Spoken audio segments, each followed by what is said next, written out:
Talk to anyone who tests motorcycles across all categories, from big ADVs to entry-level sport bikes to baggers, and you're likely to hear that there are really no truly bad bikes on the market. The issue with this sentiment is that it typically applies to the major Japanese, European, and American OEMs. Mention China and you'll find many people embrace the long-standing mindset that the products are garbage, especially those with unproven engines amid dominating competitors.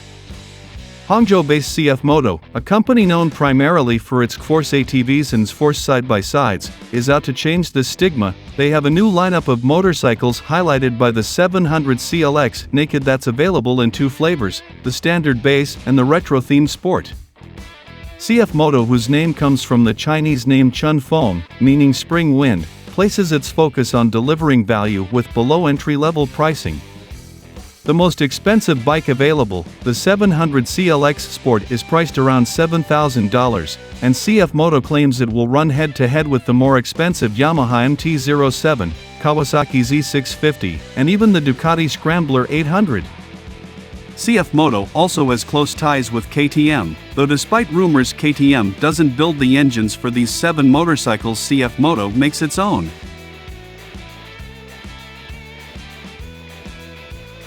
This liquid-cooled engine feels lively, and the power delivery is in the ballpark for the class where CFMoto expects it to compete. As common with parallel twins, the power delivery is linear to the peak horsepower output of 8,500 RPM.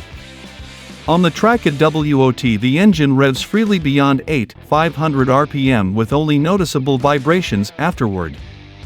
During our 60-mile street ride, which took us from Maple Grove to Lake Minnetonka and back, the bike's Bosch EFI didn't feel as refined and smooth at the upper RPM range as one might expect, so the bike was short-shifted a gear or two to always keep the engine spinning at around 3,500 to 4,000 RPM.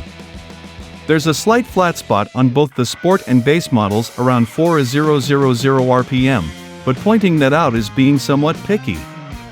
The 700 CLXs have 2 riding modes, ECO and Sport, which are adjustable on the fly and easily viewed on the LCD gauge display.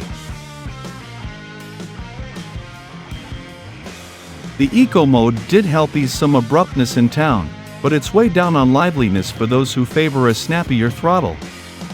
We're all spoiled with hydraulic clutches, but this 6-speed transmission features a simple cable operation along with a slipper clutch.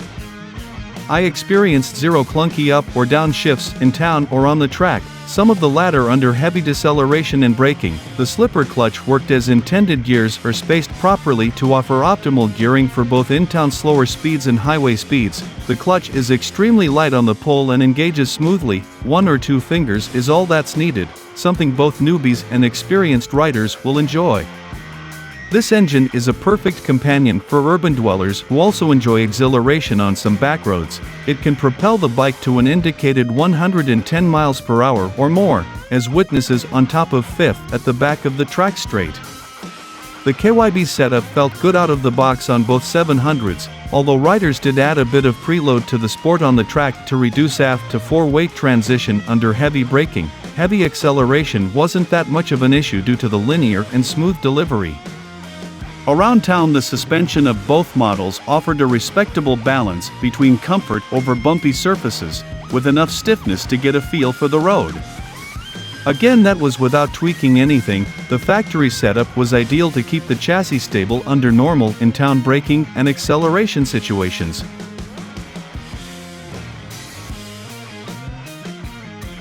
Surprisingly, the base model with its J1 system is my pick for braking feel. The Sport's Brembos have an awkward feel mid-pull when easing into the corners on the track, the lever not delivering even amounts of pressure as the front tire is loaded.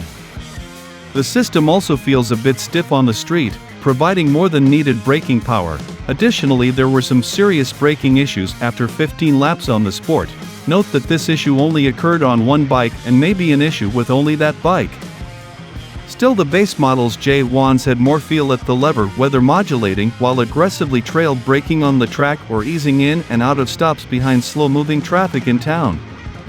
As for the ABS, we got lucky in testing when the track suffered a downpour for about 10 minutes, allowing riders to smash on the grinders aggressively once the clouds cleared.